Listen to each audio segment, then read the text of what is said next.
بسم اللہ الرحمن الرحیم۔ السلام علیکم۔ عوام کا جرنیل۔ سامعین، قائد کی کچھ اور ذاتی باتیں۔ ان کے پرائیویٹ سیکرٹری KH خورشید مرحوم کی تحریر۔ وہ لکھتے ہیں، جناب محمد علی جناح کی ایک نمایاں خصوصیت ان کی حیرت انگیز یادداشت تھی۔ اگر آج وہ ایک بیان پریس کو دیتے تو ہفتہ بھر بعد میں بھی انہیں وہ سارے کا سارا زبانی یاد ہوتا تھا۔ حالانکہ ایسا ہونا بہت مشکل بلکہ تقریباً ناممکن ہوتا تھا۔ حقیقت یہ تھی کہ محمد علی جناح کا طریقہ کار ایسا ہی تھا کہ وہ اپنے الفاظ کو فراموش نہیں کر سکتے تھے۔ وہ بیان دیتے تو بقول خود 99 بار سوچ کر اور 100ویں بار الفاظ اپنی زبان سے نکالتے تھے۔ جس مضمون کے متعلق انہیں کہنا ہوتا وہ اس سے بالکل بھٹکتے نہیں تھے، اور یہی وجہ ہے کہ انہیں یاد رہتا تھا کہ میں نے فلاں موقع پر فلاں مسئلے کے لیے کون سا لفظ استعمال کیا ہے۔ اس کے علاوہ مسلم سیاسیات کا جو نقشہ ان کے دماغ میں تھا اور جن لائنوں پر انہوں نے اپنی سیاست کو چلایا تھا، اس سے ان کا ذہن ایک خاص سانچے میں ڈھل چکا تھا اور ان کی زبان سے ہمیشہ موزوں ترین الفاظ نکلتے تھے جن میں کسی تبدیلی یا بہتری کی گنجائش باقی نہیں رہتی تھی۔ تقریر کرتے وقت بھی عوام کے جوش و خروش سے وہ کبھی متاثر نہیں ہوتے تھے، آپے سے باہر ہوتے، نہ ہی توازن کو ہاتھ سے جانے دیتے۔ سٹیج پر چڑھ کر زمین ان کے پاؤں تلے سے کبھی نہیں سرکتی تھی۔ ہندوستانی مقرروں میں سے جناب محمد علی جناح ہی ایسے تھے جن میں آپ کو یہ خصوصیت ملے گی، بلکہ شاید اس دور میں دنیا بھر میں اس معاملے میں ان کا ہم پلہ کوئی نہ تھا۔ اس کی ایک اور وجہ مسٹر جناح کی ایک اور خصوصیت یہ تھی کہ وہ اپنے قول کے پکے تھے۔ ان کی زبان سے نکلا ہوا ہر لفظ پتھر کی لکیر تھی جو مٹ نہیں سکتی تھی۔ یہی وجہ ہے کہ وہ بولنے سے پہلے بار بار جذبات سے ہٹ کر سوچتے تھے، جس سے غلطی کا احتمال باقی نہ رہتا، کیونکہ وہ جانتے تھے کہ جو کہہ رہے ہیں اس پر عمل کرنا ہوگا۔ ایک بار کوئٹہ میں تقریر کرتے وقت قائد نے کہا تھا کہ میں ڈرنے والا انسان نہیں ہوں۔ جب وقت آئے گا اور جب میں یہ دیکھوں گا کہ اب اور کوئی آبرومندانہ طریقہ کار باقی نہیں رہا تو میں سب سے پہلے گولی کھانے کے لیے اپنا سینہ پیش کر دوں گا۔ اس میں لفاظی ہرگز نہیں، یہ سٹیج کے کسی ایکٹر کے نہیں، محمد علی جناح کے الفاظ تھے جنہیں انہوں نے 99 بار سوچ کر ادا کیا تھا۔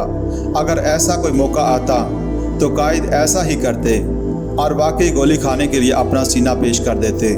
مخالفین کی طرف سے قائد کی سیاسی روش پر دو اعتراض جو عام طور پر کیے جاتے ہیں وہ یہ ہیں: قائد جیل جانے سے پرہیز کرتے تھے اور انہوں نے کوئی قربانی نہیں دی۔ دوم یہ کہ اگر قائد نے پاکستان لینا تھا تو پہلے انگریز کو ہندو سے مل کر نکالتے، پھر ہندوؤں سے معاملے طے کرتے۔ کانگریسی لیڈر اکثر دوسرا الزام دہراتے تھے۔ پہلے اعتراض کا جواب یہ ہے کہ قائد اعظم محمد علی جناح گولی کھانے کو تیار تھے، لیکن وہ جیل جانے کے لیے قائل نہیں تھے۔ وہ اکثر کہا کرتے کہ ایک غیر ملکی طاقت جب برسر اقتدار ہو تو جیل جانا اکثر نقصان دہ ہوتا ہے۔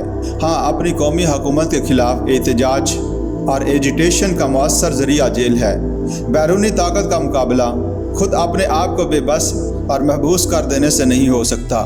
اس کے علاوہ ایک نہایت پتے کی بات قائد نے خود مجھ سے کہی کہ اگر میں جیل گیا بھی تو مجھے آغا خان کے کسی محل میں رکھا جائے گا، میرے سیکرٹری، میرا عملہ اور میرے ڈاکٹر میرے ساتھ ہوں گے، اخبارات اور ریڈیو اور دیگر ہر قسم کی سہولیات مہیا ہوں گی۔